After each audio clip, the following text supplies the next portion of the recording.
किसान साथियों, आप ये देखेंगे कि जो गेहूं के साथ ही गन्ने की बुआई कर रखी है।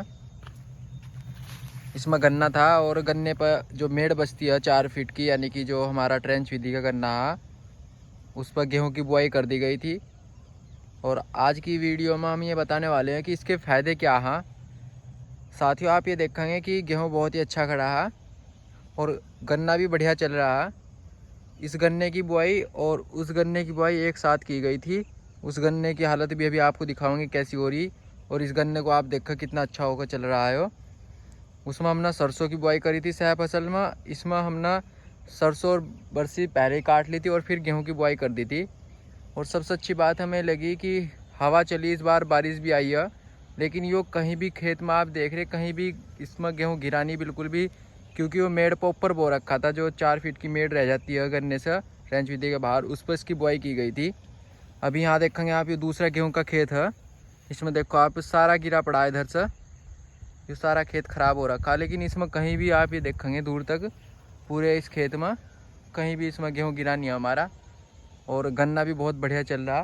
दूसरे खेत में आप ये देखेंगे गन्ना, दोनों खेतों की बुआई एक साथ की गई थी।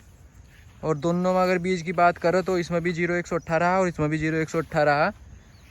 इसमें सरसों की बुआई कर रखी थी, तो सरसों ने सारा गन्ना दबा दिया, क्योंकि सरसों गिर गई थी बरसात बारिश पड़ी जब। तो इसमें गन्ने की हालत देख लो आप कितनी कैसा हो रहा है, और इसमें गन्ना देखो कैसा हो रहा है किसान भाइयों। तो ट्रेंच विधि के जो खेती कर रहे हैं किसान भाई, तो सह फसल का भी ध्यान रखो कि क्या बुआई करनी है। सरसों की बुआई करके हमें काफ़ी नुकसान हुआ, आप ये देख लो गन्ना भी कहीं कहीं दिखाई दे रहा है। और इसमें सरसों और बरसी इसमें भी बोई थी हमने, लेकिन उसका कटाई करके और जुताई करके फिर गेहूं की बुआई कर दी थी। तो गेहूं की बुआई में हमें डबल फसल भी मिली, कि एक बार में गन्ने के साथ साथ सरसों और बरसी भी कट गई थी और गेहूँ की बुआई भी हो रही थी, और गेहूँ भी अब जा कटाई हो जाएगी। और गेहूँ अच्छा कड़ा, अच्छा उत्पादन मिलने की उम्मीद है इसमें। 2 क्विंटल से बाहर तो हमें मिल ही जाएगा बीघे का, यानी कि अगर एकड़ की बात करें तो 12 से 15 क्विंटल आराम से निकल जाता है। और इधर देखो, ये सबसे अच्छी बात यही है कि ये गिरा नहीं है, पूरा खेत गिर चुका, नाश हो गया इस खेत का, तो उससे ज़्यादा इसमें गिरा हुआ। और जो ट्रेंच विधि है गन्ने में हमने गेहूँ बोए थे, उसमें कहीं भी एक पेड़ तक भी झुका नहीं। ये देखो ये सारा खेत गिरा पड़ा, और ये पूरा खेत झुका तू। हाँ,